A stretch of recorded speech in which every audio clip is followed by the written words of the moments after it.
அனைத்து உரிமை குரல் நண்பர்களுக்கும் வணக்கம். தமிழ்நாட்டில் இருக்கக்கூடிய அரசியல்வாதிகளே அதிகமான சாதனைகளை பண்ணியிருக்கக்கூடிய ஒரே அரசியல்வாதியாக சீமான் தான் இருக்காரு அப்படின்னு நம்ம எல்லோருக்குமே தெரிஞ்சிருக்கும். மேலும் சீமான் செய்திருக்கக்கூடிய ஒரு சாதனையை பற்றி தான் இந்த வீடியோவில் நம்ம பார்க்க போகிறோம். வாங்க பார்க்கலாம்.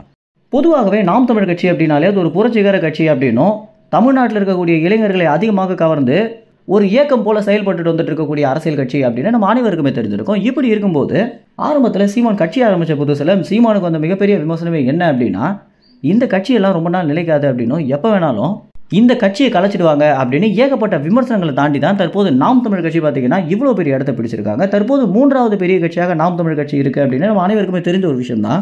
இந்த இடத்திற்கு வரதுக்காக நாம் தமிழ் கட்சி எவ்வளோ கஷ்டப்பட்டாங்க அப்படின்னு ஆரம்ப காலத்திலிருந்தே நம்ம நிறைய வீடியோக்களாக பார்க்க முடியும்.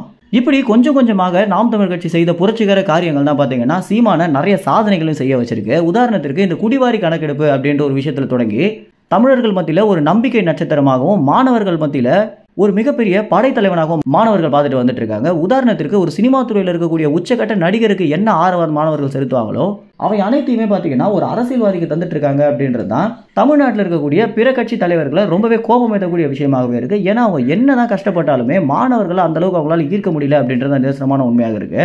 குறிப்பாக திமுக கட்சி பார்த்தீங்கன்னா எவ்வளவோ பணம் வச்சிருந்தோம், பதவி வச்சிருந்தோம், அவங்களால தமிழ்நாட்டில் இருக்கக்கூடிய மக்களை அவங்களுடைய பொதுக்கூட்டத்தில் ஒரு அரை மணி நேரம் கூட உட்கார வைக்க முடியல அப்படின்றது இத்தனை ஆண்டு காலம் இவங்களுடைய ஆட்சிக்கு ஒரு அர்த்தமே இல்லாமல் போயிருக்கு அப்படின்னு தான் சொல்லணும். ஏன்னா தமிழ்நாட்டை திமுகவும் அதிமுகவும் மாறி மாறி 70 ஆண்டுகள் ஆட்சி செஞ்சிருக்காங்க. இப்படி இருக்கும்போது இவ்வளோ பெரிய கட்சிக்கு மக்கள் ஏன் ஆதரவு கொடுக்க மாட்டாங்க அப்படின்ற கேள்வி அனைத்து தரப்புலையும் எழுந்துட்டு வந்துட்டு இருக்கு. இந்த மாதிரி எல்லா விஷயங்களையுமே ஒரு சாதனையாக மாற்றக்கூடிய சீமான் தற்போது என்ன சாதனை பண்ணியிருக்காரு அப்படின்னா, அதிகமாக மாணவர்களை தன் பக்கம் ஈர்த்த ஒரே அரசியல் தலைவன் அப்படின்ற ஒரு தலைப்புல தமிழ்நாட்டு ஆசிரியர்கள் சங்கம் பார்த்தீங்கன்னா சீமானுக்கு ஒரு விருதை கொடுக்க போறாங்க. இந்த விருது அப்படின்றது இந்தியாவிலேயே ஒரு அரசியல்வாதி வாங்குறது இதுதான் வரலாற்றிலே முதல் தடவை அப்படின்னும், இதுவே ஒரு அரசியல்வாதியாக இது மிகப்பெரிய சாதனை தான் அப்படின்னு அனைத்து அரசியல் விமர்சகரும் சொல்லிட்டு வந்துட்டு இருக்காங்க.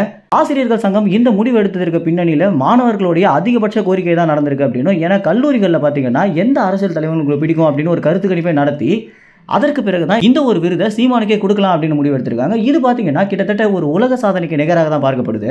ஏன்னா ஒரு அரசியல்வாதிக்கும் ஆசிரியர்களுக்கும் சம்பந்தமே இல்லாத போது ஒரு அரசியல்வாதி இந்த விருதை வாங்குறாரு அப்படின்றது தமிழ்நாட்டில் இருக்கக்கூடிய பிற அரசியல் கட்சிகளை அதிக அளவில் வயிறறியக்கூடிய விஷயமாக தான் பார்க்கப்படுது. மேலும் இந்த ஒரு தகவல் குறித்து என்ன நினைக்கிறீங்க அப்படின்னும், இந்த வகையில் சீமான் செய்ததிலே உங்களுக்கு பிடிச்ச சாதனை கமெண்ட்ஸில் தெரிவிங்க. நன்றி, வணக்கம்.